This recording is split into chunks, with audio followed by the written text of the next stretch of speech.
This morning, residents in East Palestine are continuing to have access to a health clinic, which was made available to assess their health concerns after the train derailment. Which so many had. And our Brianna Dahlquist is telling us how this derailment is not only affecting residents in East Palestine, but now also grocery stores. Brianna, good morning.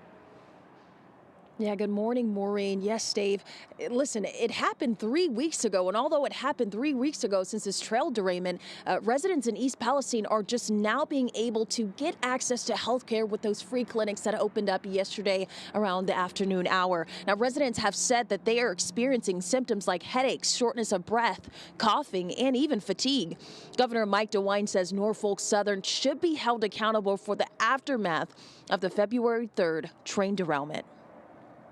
Just a sore throat and coughing up a little bit of mucus. If someone does not have a doctor, they can come in, they can go through, there's a whole series of questions that they're going to be asked, and they're going to be given some guidance, as far as, and maybe information about where they need to go from here. Now, the health clinic will be open until March 4th.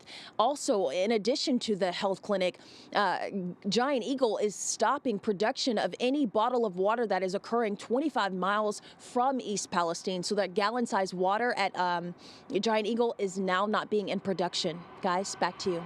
All right, very interesting. And it's good that they're getting health care that they need. Brianna, thank you so much. Well, today, former President Donald Trump will be stopping at the site of the train derailment. He wrote on his social media platform, Truth Social, just yesterday that he intends to meet with community members and hear their concerns. Meanwhile, yesterday I got the chance to speak with the U.S. Secretary of Transportation, Pete Buttigieg, who gave his thoughts on the former president's upcoming trip to the area. I'll just say this. One thing I learned early on in my time as a mayor dealing with a lot of disasters is that there's two kinds of people who show up when there's a disaster. The folks who are there with a specific job to do and with action that's going to make a difference, and then folks who want to look good. And I'll let people make their own decisions. So I'll follow that up with asking, will you be heading there?